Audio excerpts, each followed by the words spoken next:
Let's take a walk. Life can become an instant adventure. It might look a little something like this. Wanna go for a walk? Wanna go for a walk?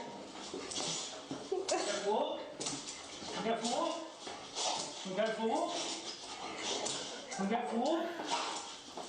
Okay, so how do you make sure you're the one in charge of this excursion and not your dog? Well, don't worry, because we've got Ann O'Neill from Specialty Pet Training, and she has some helpful hints. Now, my dog Fancy does the exact same thing. I say, you will go for a walk, and she jumps from wherever she is and runs immediately to the door. Right. And sometimes there's a bit of a freak out moment. So how can we make sure that this does not happen? Well, one thing I can say that if saying go for a walk winds your dog up, maybe don't say that. Oh! Suddenly the trainer becomes the trainee. Right, so if you attach the leash and a little bit calmer, dog, then maybe your leash walk will be a little calmer. Might be something to try. But what we're talking about to start with, I guess, is, having the right tools on your dog. Okay, now introduce your friend. Who is this? This is Joey. Hi, Joey. Hi. He is a miniature Aussie. He's about a year and a half old. And so has walking him on a leash and going for a walk, has that been an adventure in y'all's home? Oh, yes, definitely. He is a friend of mine's dog, and she's actually in one of my classes. She's one of my trainers, and so he's learning his skills. He's still very young, so. Okay, so you said there are 3 R's when it comes to learning to teach your dog how to go for a walk and go for a walk on a leash. What is the first R? The right tools is very important. Okay. Right, so if your dog pulls on the leash, we don't want to make it worse.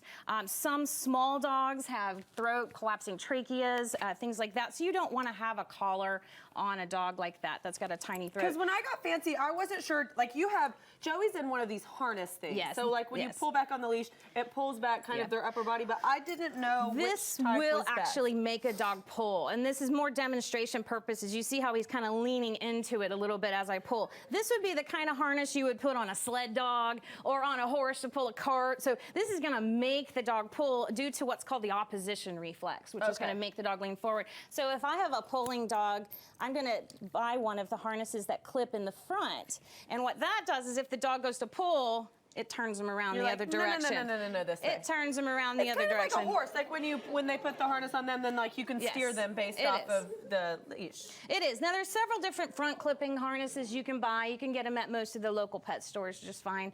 You just can ask the sales associate. Okay, so the right tools would kind of be like the right kind of leash and the right kind of collar, or the right kind of harness. Pinch choke collars and choke chains and those kind of things, they can cause long-term adversives. You might see results quickly, but you're going to have future problems and injuries. Isn't that kind of one of those things that then you're training your dog more out of fear? It's very or true. out of injury, like that. Like it's almost like a parent being like, "I'm going to spank you if you do wrong." It's almost like hurting. They don't learn what to do; they just learn to avoid the punishment.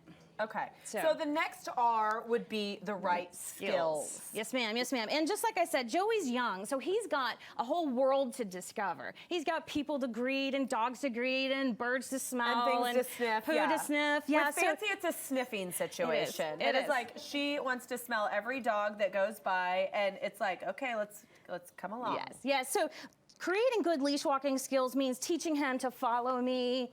Joey, right? And I'll do lots of fun games with him.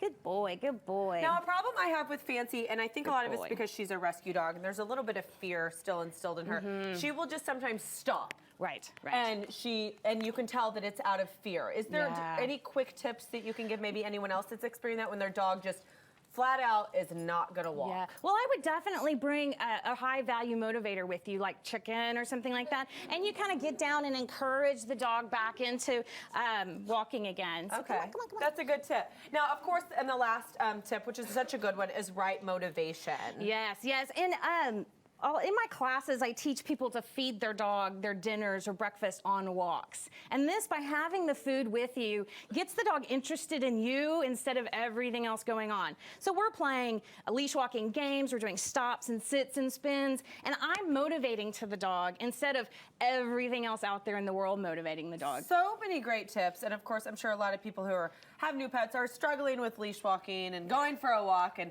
like we said, we don't want it to be a traumatic experience for the owner or the pet. Right, Thank you for so many great tips. No we problem. really Thank you. appreciate it. Okay, you'll definitely want to head to our website. That's thebroadcasttv.com for more details on Ann O'Neill's training and her specialty pet training classes. And click on today's link for more details. Okay, we've got more pet info for you next. We are talking about slimming down those larger-than-life animals. Stick around for that.